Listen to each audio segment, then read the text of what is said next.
Andy Timmons, everyone. Hello. Very good. Man, this is incredible. I haven't been to Thomann before.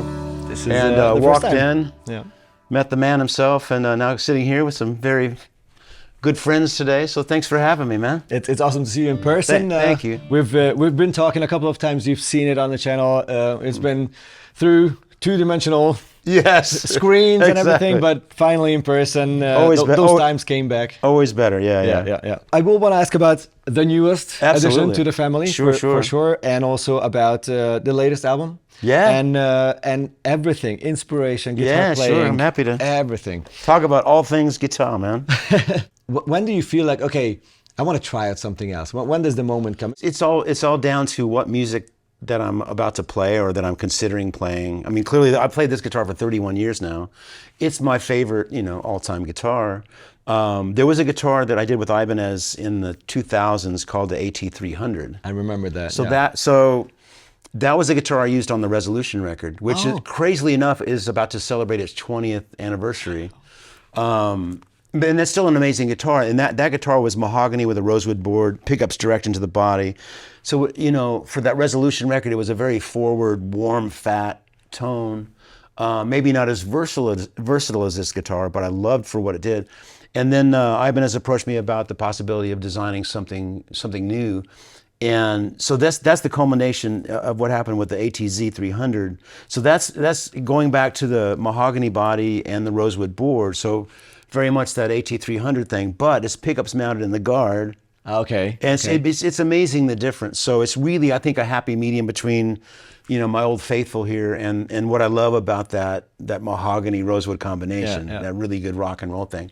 And so that does a great job of covering a lot of that territory. Rejuvenated the old inlays that we came up with for that 300. So a bit of a tribute to that. And it's very black, none more black. Very classic. Elegant. Classic. But the same pickups and hardware, so I've always used the DiMarzio Cruisers since 1994. Wow. And it was just kind of a happy accident when I was collaborating with Bill Comiskey, who was with Hoshino Ibanez at the time. I knew I wanted it to be kind of a modern Stratty kind of thing. He says, you should try these new Cruisers. I'd never heard of them. I'm like, okay, whatever. Yeah. And we put them in, and I just left them there. And this happens to be the bridge, Cruiser in the neck, which has a little brighter, cooler tone, a little hotter. And then originally I had a Seymour Duncan, Jeff Beck in there, but then I collaborated with Steve Blucher and came up with my own version of a humbucker tone. And that's the AT1. But that's the same pickups in this guitar. My old Trev Wilkinson Godot tremolo. And that's about it. Godot tuners. Yeah. Exactly. There you go. Yeah. So very, very proud of it. And you've been seeing me play it in some recent videos from tracks from my new record Recovery, which has got a bit more rock and roll edge to it. So that guitar featured largely. But I also I have some vintage guitars too. Some old Strats that I love. So so I may be working on something with Ibanez that may become closer to some vintagey things too. So we'll see. Okay, I'm listening. Maybe I can't disclose it. I don't know, but we'll see. Kind of a long way to answer your question. Sometimes it's me having a thought about a sound I want to go for, and sometimes it's grabbing a guitar that inspires me a certain way. Yeah. But I mean, this is, I always call this my desert island guitar, as long as there's solar power, I guess. Used to be, desert island doesn't have electricity, but now, maybe we can circumvent that with. After all these years, I started working with Ibanez Hoshino in 1991. Wow. So it's been a long relationship, and I'm a faithful, loyal guy, but it takes two. It takes two to keep a relationship going, as us married men know. It's been just a wonderful relationship. So I just feel blessed that I have companies that want to collaborate with me and can bring my music to fruition. But at a certain point, I just want to play and I just want to create. So it's just nice to have the gear that makes it easier for me to do that. 100%. Yeah. It's interesting that you mentioned the new album, because I immediately felt what you said now, that it's very straightforward. Yeah. There's a couple of shreddy moments where I go, should I do that? I'm glad you did. Okay, I'll do it. I'm glad you did. Because almost didn't. There was a song called Between Brothers that gets a little shreddy. I don't know if that fits or not. But then, of course, I put it out, and like some of my older fans are like, that's my favorite song on the record. Yeah, I get it. So there's still an appetite for that kind of, and I love the shreddy stuff too. But as you mature and as your tastes grow, I just like a broader palette. And so there's two new records I'm working on now. One is very much just these quiet solo pieces, the nocturnes, like Here Lies the Heart. pieces like that. But also the ATB has a new record that's, you know, definitely some more modern rocky kind of stuff. So it's just wherever my muse is going, I just like to follow it. It was this blind trajectory of, I just love guitar. I started with Kiss. That was my first, you know, foray into learning guitar and all the 70s rock Russian, Ted Nugent and Foghat. But then I heard Steve Lukather, and then I heard, you know, Larry Carlton, and then I heard Mike Stern, and my teacher turned me on to Barney Kessel. So it's just, I just loved all things guitar. And so I could have gone in so many, by the time I was in university, I was a classical major first, and then I switched to jazz. So my career really could have gone in any direction. In fact, at the same time I had the Danger Danger audition, I had the offer to join Tower of Power. Wow. Which is a crazy fork in the road, yeah. You know, and Tower of Power had come through town, and I sat in with them, and they were looking for a guitar player, and I knew one of the horn players in the band. That's how it happened. It went great, but I'd already kind of agreed to do this other thing, and so it's the road less traveled. You never know. That's exactly. One little choice you make. But it just turned into, it introduced me on the world stage, and, you know, going to Japan for the first times and having such a loyal fan base there. Yeah.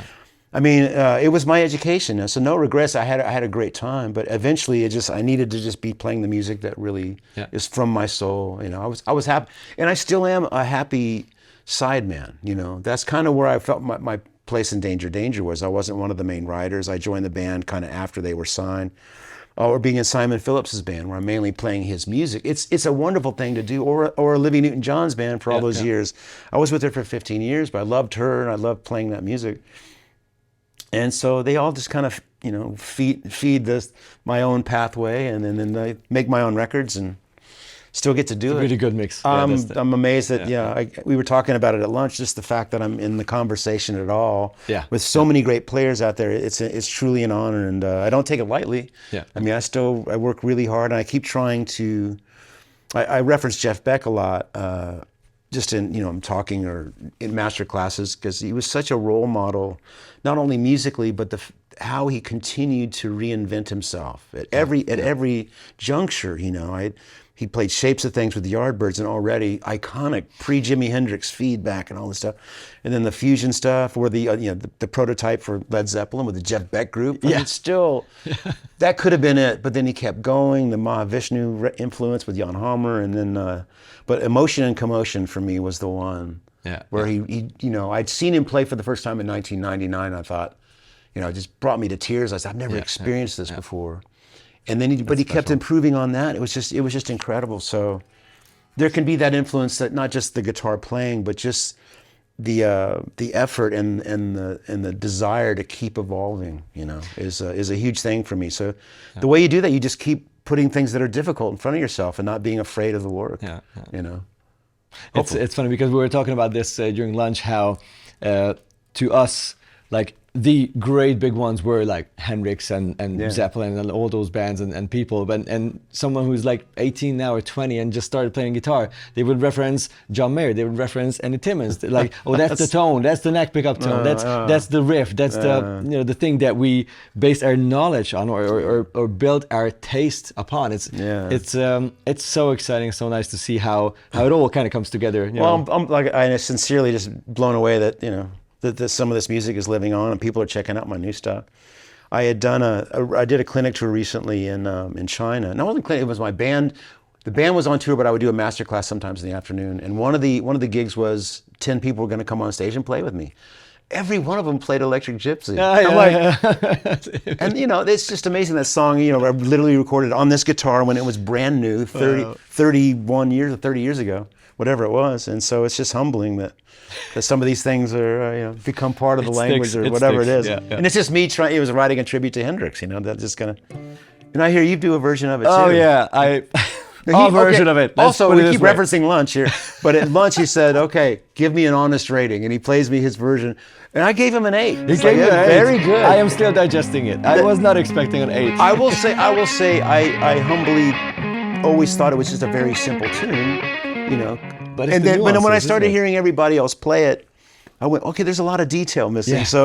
There is a lot of, so maybe we need to have an Electric Gypsy off. Oh gosh, no pressure, Kris, no pressure. So just want to make sure. Let me just hear the first phrase. Yeah. I'll give Kris the tutorial. Probably should clean the tone up a little.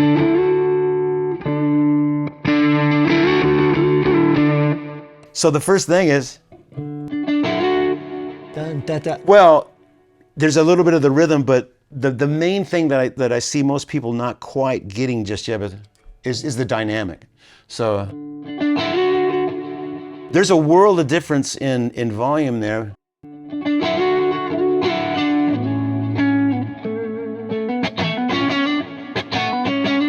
All right. Yeah.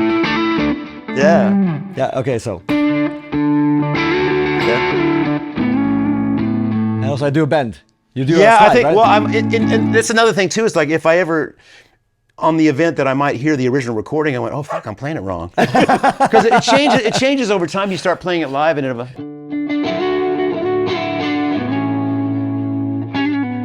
I eventually started doing that little turnaround. Yeah. It's also awesome how you have this pause before you Yeah. go on the A. You give it like an accent, don't So you? that's the other thing too with dynamics. There can be little spaces in places that if it's omitted, you may not actually know why doesn't it sound quite right. But so I don't think about it all the time.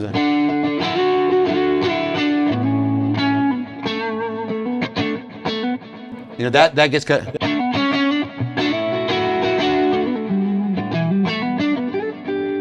Carry on. Carry on. It's not so much a gypsy op. We're just comparing notes. Just compare. But that's cool because somebody else might point something out to me about what I'm doing that I'm not even thinking of. That it just happens. It just so much of this happens naturally over our years of playing that sometimes it's hard to break it down and communicate. So. But a good thing about you is that it's your song, so you literally cannot play it wrong. You play it No, the way you trust want me. it. Done. End of story. Wait, does this sound right? Yes. Oh, It's very it's a exotic. very sad electric jet. Oh, gosh. Sorry.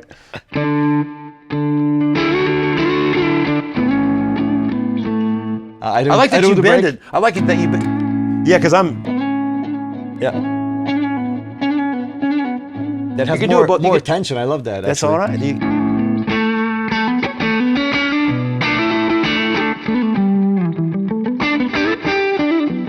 Okay. Yeah, I love the semi-dampened.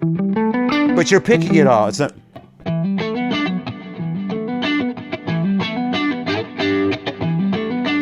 So instead of. And there's a flow to that line too. All right. Oh, wow. Yes. Yeah. Flow. All right. Wow. Okay. all right. Okay. I know what I'm going to be So doing this evening. next time, well, he's going to get up to 9.5, 10 maybe. No pressure, Kris. No But pressure. I'm always honored that anybody that's taking the time to learn any of these tunes. absolutely. Well, it is a good study in dynamics, and it's just what I've gotten from all the players that I love. I talked about Larry Carlton, and the dynamics in his playing, were just incredible. And it was listening to a lot of jazz music as well. You're talking about listening all the time. That's as much as learning the actual tunes. The absorption in the music that you love, and you want to play like this.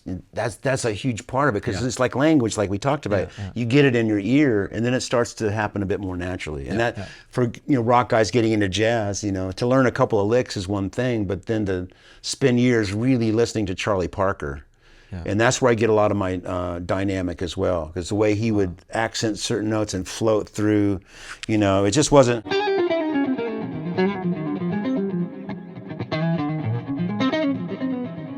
Haven't warmed up much yet, but there was just such a flow to his lines that even when I'm playing rock, all these things, are influencing how I hear music and how I play it, Actually, I did not know that you studied jazz as well. Oh, okay. And the first time so this is a fun story. Years ago, I went to a show with our bass player. He was driving it. It was his albums in the car. Yeah. And all of a sudden, this album starts. I'm like, oh, That's awesome. What a drum sound. Sounds like Simon. Oh, like, wow, okay. Wait a second. That definitely sounds like Andy Timmons. Like, what is this? It was one of the Protocol albums. Right, yeah. And I was like, I did not know that Andy is so fluent, like so natural in such a way more chord change kind of jazz. We call that adult chords in adult Simon's chords, band, yes. Yeah. The expensive notes. Well, it's funny because his music is challenging for me because there's a lot of odd time signatures, so I don't like to think. But there's also a lot of harmony that has no thirds. It's a lot of chordal harmony. Yeah. And all my playing is based on thirds. Like everything that I do melodically, it's coming from the jazz voice leading and how to navigate chord changes that comes from. But when you take my thirds away, I'm like, well, I don't know what to play. But talking about, being in situations that takes you out of your comfort zone, that was a prime example for me.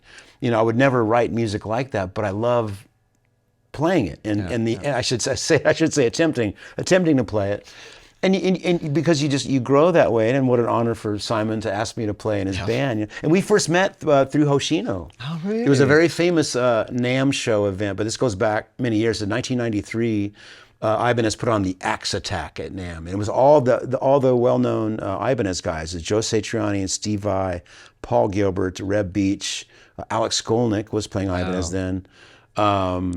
And Sean Lane, and me, I was only known for Danger Danger at that time. My first solo record hadn't come out, but they had asked Simon Phillips to be the house drummer, and Gerald Veasley from Weather Report on bass, and Bill Comiskey had heard all my solo stuff and knew that Andy's a capable player, so they put me in the band. And Simon's deal was like, well, he's going to play some of his own songs in between each artist. So I had to learn his fusion stuff, learn everybody else's tunes. Oh, okay. And so then, 4 years later, when he needed a guitar player for a tour, well, that guy.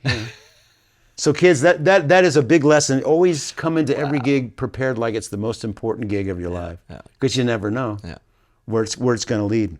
Yeah, and sometimes you just think like, who am I playing for? No one really pays attention or whatever. You don't know who's in. You don't know who's out there. But I always say this. It doesn't. Of course, the crowd matters, but it really matters that who's on stage. And I don't want to let myself down. Even if it's just going to the pub to play some songs that your friends agree to play or whatever. Man, do the homework and learn the stuff, because the music deserves that. You deserve that respect, but also the other players. Because if you show up and nobody else has done the homework like you have, like, And then you do remember that, It's like, okay, that guy, maybe, I don't know. But no, it was beautiful that Simon remembered, And I wasn't going to back up Joe Satriani that night, but Joe couldn't make the rehearsal. So, I said, I know the songs, summer song, whatever Joe was playing. I think The Extremist was just out. And so then they got to rehearse the band. So these things, they make a difference. Yeah, it really does. Let's see how these guitars compare. So you mentioned this would be the number one, the baby. Yeah, this would have like a different vibe because of. So let's sonically compare. So if I go to just my two main sounds, so my cleaner tone. Here's just the amp. Just a nice flat, clean platform, and I turn on my Keeley Mark III driver. So the tone like for electric Gypsy, or even my solo pieces.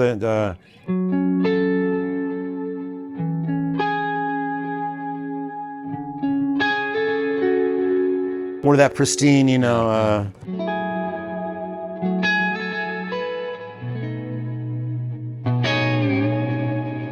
I've got 3 Mark III drivers on my board because I get them set with little differences. They're so freaking versatile. We could talk about that later. But then my main lead tone is still the JHS. It's called the AT, but people pronounce it AT because it's the AT sign. Yeah. Clever logo of it. So just the amp.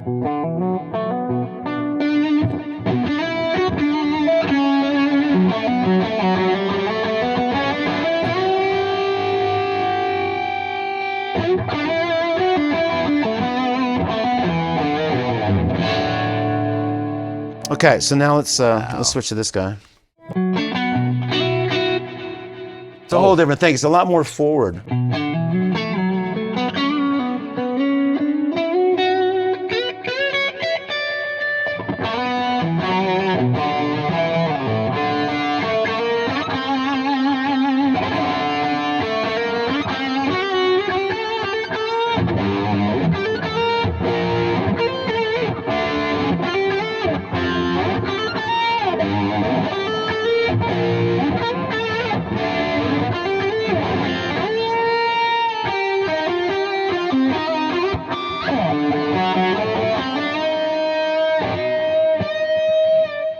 Finally got it. All right. But so, yeah, it's a significant difference, but it's also kind of home because it's like my AT300. Yeah.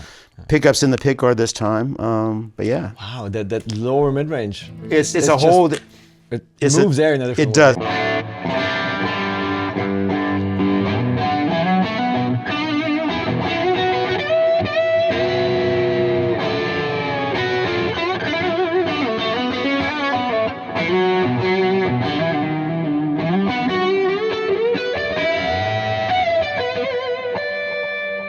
All right. Probably not in tune now. Sorry. You got to break them in, folks. You work those strings, yeah. Yeah. It's amazing. It's No, very, very pleased, man. It's just great looking guitar and it feels great. I wanted to ask about the actually the titles on the new songs. Oh, wow, okay. I felt like there's a lot in them. I'm not sure if no, there is, yeah. A lot of thoughts went into it, but it feels to me like, and the mood of the songs definitely hit in a different way. Sure, sure. Well, yeah. So if you're talking about we're talking about the recovery record. Yeah. Recovery obviously is a big term for a lot of people. It can have to do with addiction, but it can also mean just returning to a more natural state. To recover maybe something that was lost.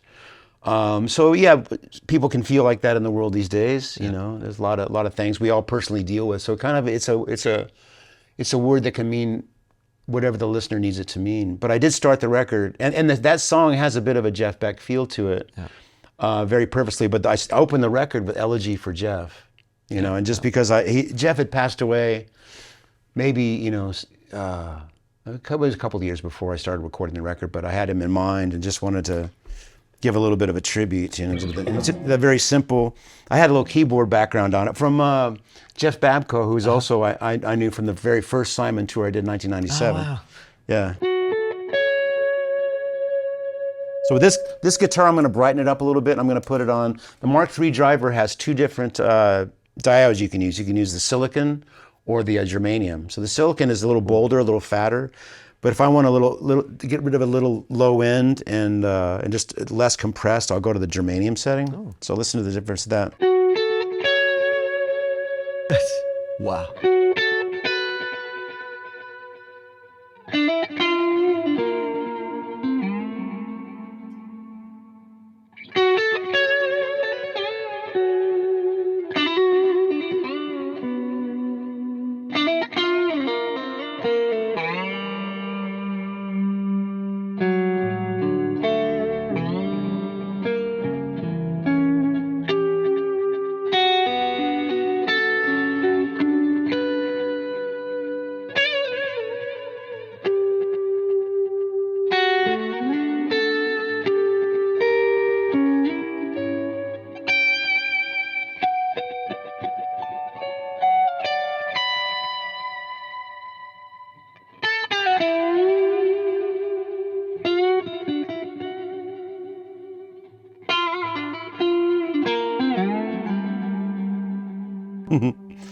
So just a simple little melody to try to praise our hero. That I thought Jeff was going to be around another 20 years. I really did. It just so shocking that he left us when he did. I was very fortunate to get to see him. 1999 was my first time, but then after that I went to see him every time I could. Every possibility. Every possible time. And I got to meet him several times. I doubt he ever really remembered me, but that's okay. Just getting to say, thank you to my hero. And he signed my Wired album, Oh, like we were talking, I collect, signed albums from my heroes. I've been lucky to meet just about all of them. Paul McCartney, I'm reaching out now. Paul, if you're watching this. You're the last. I've got Ringo on Beatles for Sale. I would love to meet you someday. But it's tough to meet a Beatle. It really is. Yeah. Anyway, so the titles, though, if we went down the road, there's songs like which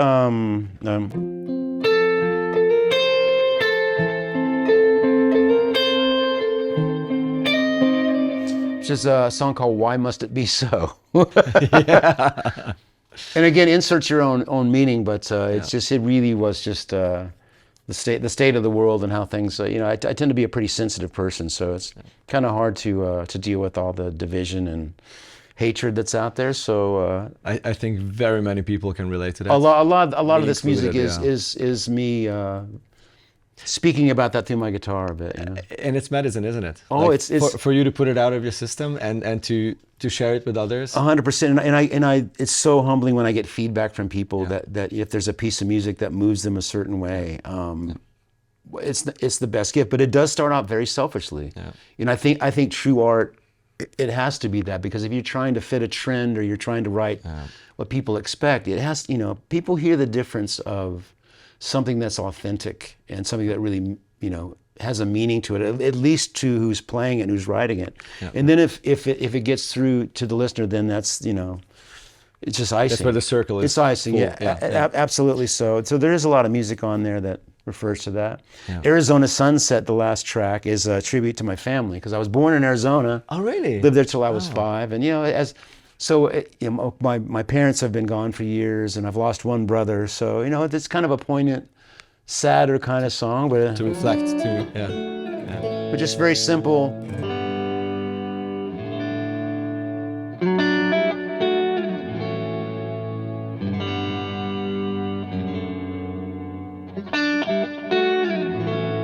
Whoa.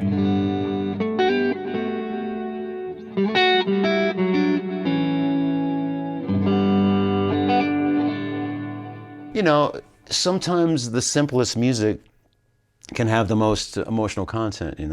I think it's a quote that's been attributed to Chopin, that I'm paraphrasing, I'm not getting it right, but like, simplicity is the final frontier. It's the hardest thing to achieve, to really play well. Yeah. Oh, absolutely. And this whole you have less chance to show and tell something. Well, right? that's just it. I mean, beyond a lot of notes, you know. Yeah. It's and again, it's easier to impress with a lot of notes. Let's put it this way. I think maybe so, and certainly in our culture right now, at least if you want to call online culture, it's it's almost necessary. It's like people playing at trade shows. If you're playing quietly and sweetly, nobody's going to pay attention. You almost have to hit them over the head. And I love hearing playing like that. I'm so amazed at how the bar keeps rising with abilities. Crazy, Guys like Josh Meter, who's out there. I took a lesson with him. During the pandemic, he was doing lessons online. So, show me how you do that. I don't know. I can't do that, but I want to. And he was the sweetest guy, man. But there's so many great players. I just hung out with Bernd. Bernd, yeah. And I was embarrassed that I didn't know his music, and after I met him, let me check it out. And he's a blown super young away. dude. He's a super good guy, and playing his ass off, man. He was here on Thursday before we left for the show, and I was like, cool. Oh my God, I'm not really the shredder guy, but I'm so into what you're doing. It's absolutely crazy impressive and very musical still. It's like sure. Shred is not dead, and I work on shred stuff too, so there's plenty of that to come from me. It's not all just going to be ballads that make people cry. But if you want long and misused bends, I'm your guy. Don't worry, get you covered. That's actually the secret to getting the tears. Like, is that a two? No. Can you please stop? I'm working on that. No, it's all very valid, but but I do like songs with meaning and that have that potential to reach other people. You have to help me out with a title. I think it was an F. I never tried to play it, but I remember it being an F. And I was like, whoa. Nice key.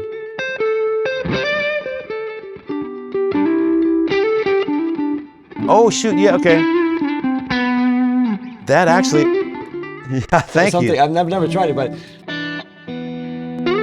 It starts in E minor. Yeah. True. So he grooves it. Yeah.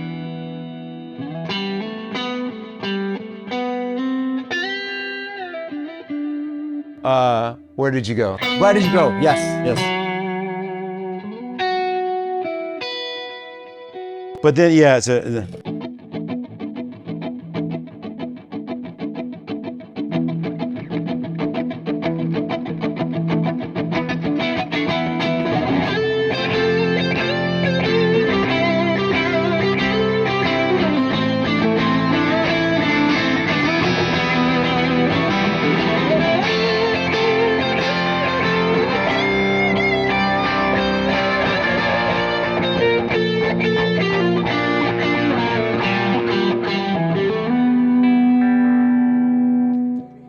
It was E minor 9. E minor. That's called Where Did You Go? So all these songs we're talking about are from the recent Recovery record that I co-produced with my good friend Josh Smith. Yes. Purveyor of good tone. I remember you talking about it. Yes. Oh yeah. So Josh, we first met in late well, maybe not 2019, maybe. I just reached out to him because right when he was coming out with a lot of videos on YouTube. I was like, Yeah. this guy, I love this guy's playing so much. So I got his number and just called him just to tell him, man, I'm such a fan. Well, he's like, dude, I just finished my home studio. It's my lifetime dream. Come record. Record something. Okay, but how many times? Hey, man, let's get together. Yeah. But man, well, cool. And No, then well, don't. you talk to Josh for 2 minutes, and okay, this guy's real deal and sincere. So I thought that's a great idea, because I like the idea of. Because the Electric Truth was a little more bluesy, a little more funky than I would normally do. But I thought, okay, I'll come out. You pick the players, because I always loved the bands he put together. It had a great feel.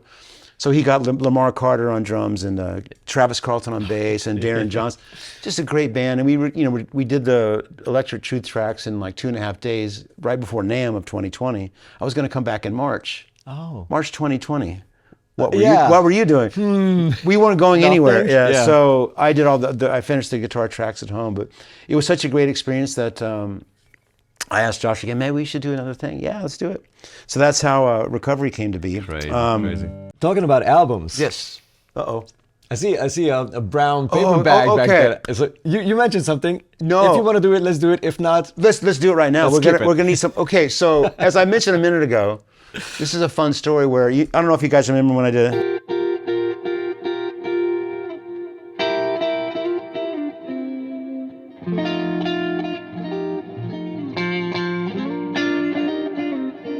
I won't play the whole thing, but I promise.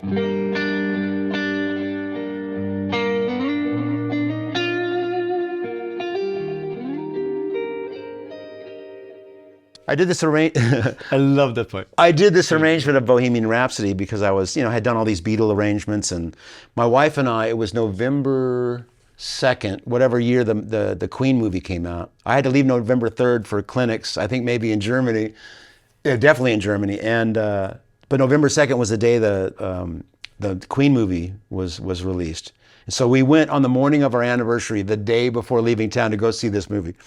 And so I come home and I'm messing with, different Queen songs, seeing what I can play. And I started Bohemian Rhapsody, but I thought there's no way I can do this. And so I left on tour, and I'm doing clinics and I'm talking about Brian May and I'm playing with a coin and just telling about how much I love Brian May. And I call my wife and son twice a day, and she goes, I can't wait to hear what you do with that Bohemian Rhapsody. Yeah. And she never comments on my playing ever, but she said, I look forward.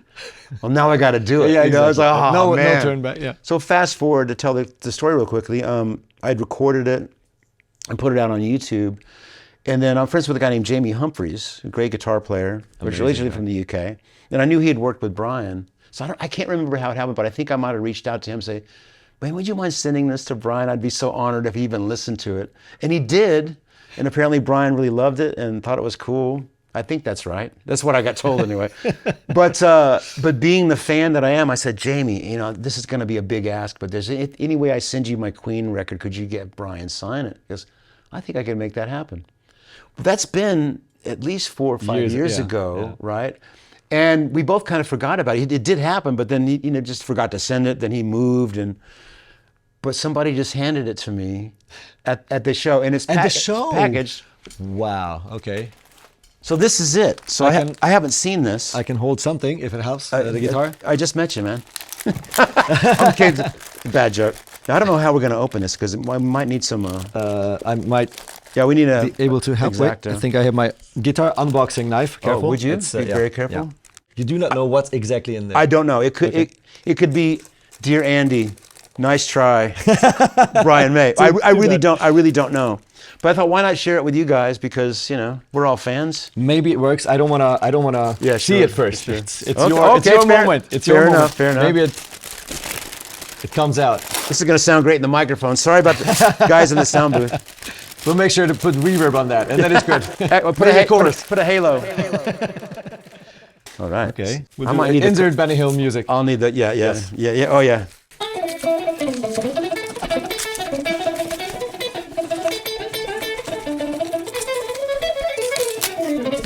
All right, now then. Hopefully. Yes. Maybe. Okay. Hoffentlich. Hoffentlich. Oh, look at this. Oh, wow. I can take the cardboard. This is beautiful. Night at the Opera. Brian. Luckily, he didn't say try again. But Brian May 2020, there it is. Thank you so much, Brian. Much love to you, much respect. Thank you for carrying on and doing all that you're doing, man. This is just beautiful. I go on my wall of fame next to Ringo and Brian Wilson. This is just beautiful. Cheers, cheers, cheers. Wow. All right. Now, Really now I have another record. Oh no. Yeah. This one. Don't put those next to each other, please. I don't have this signed yet, though. Yeah, you do. But yes, I do. Oh, because that was quick. This is better. Brian, you're gonna have to step it up. He wrote me a nice note. This is great. Thank you, man. Sure. It's black on black, so it's gonna be tough to read. Black on black. I think it's classic. Oh, thank you. But congratulations on making the record, and thank you so much. And thank you for the gift. So you'll be in good company with Brian May on the way home. Massive inspiration. So if you get 10 seconds out of that you actually enjoy, I give some back to you. I just did. Yeah. Very, very nice. I can't wait to check it out. You're obviously a very, very fine player, man. Very, very cool. Ego Town. Now tell me about tell me about your title. Well, guess what? Yeah. What's going on in the world? There's a lot of ego. A lot of medicine in there that to me that kind of reminds us to stay human and love each other. Thank you for that. One of my first thoughts this morning was like, man, I'm really not a fan of ego or facade. It just kind of boils it down to. I mean, I can avoid ego. You need to love yourself, but ego when it manifests into just being pushy. It can be very pushy. It can be a little negative towards others in a way, or well, I guess we need. But self-love is very important. Yeah. I'm learning about that. I'm trying. Yeah. No, it's the thing you mentioned, like. Making music and being a musician starts with being egoistic in a way, and it should be because you want to put out something. You need to. Yeah, that's true. To give your thoughts, whether it's notes or words, into the world. Right. But that's the thing. This is the give and take part. Like someone has to put out something that other people can relate to or love or hate. For sure. Because otherwise, I think it's when ego, becomes part of a facade. Yeah. And you can always tell when. It's coming from a place that's not as pure, anyway. And we're gonna get together with Joey Landreth. Oh yes. Later. Oh yes. I don't know Joey that well, but I'll tell the story when we're together. But I just heard I was at a NAMM show, and there's so much noise. Not the Guitar Summit. That was a very quiet. It's a different one. That was a great vibe. But the NAMM show, everybody's playing and everybody's slapping their basses and shredding. And I heard this nice note coming from somewhere in this beautiful tone. I'm like, where's that? And I went go towards the light, Andy, go towards the light. And it was Joey just standing there playing some just beautiful stuff. So I think we're gonna jam later. Oh yes. I'll get my lesson from Joey. But you guys definitely should check out that video. That's gonna end up on the channel right here. So no pressure. Yeah, no pressure for me. It hasn't happened yet. Don't suck. All right. Andy, please come back whenever you're around, because this has been a very, very enjoyable couple of minutes. Thank you, man. Thank you guys for watching. I appreciate you checking out the music and the guitars. Both. Yeah, both. The original, which is still in production, which is... The AT300 is still being made. Yeah, it's still like that. It's such a long-lasting classic piece at this point. And that was a thing, I at every step when I have a piece of gear, it has to be what I'm actually using. Yeah. You know what I mean? So that what you buy is exactly what's... how my guitar is made. I still see all the stickers and everything. Yeah, Mace Bailey made that on February 14th, 1994. 1994. Yeah. So 31 years ago. It's been a pleasure holding it. Thank you so much for coming over. Thanks for playing, man. I'm honored. Amazing and beautiful music. Thank you. And you guys take it easy and peace. See you next time. Be good. Bye-bye. That, please. To yourself and each other. Cheers. It's not that hard. Shouldn't be. It shouldn't be. I know, but that's what I say. Yeah. Shouldn't be that hard, man. Yeah, exactly.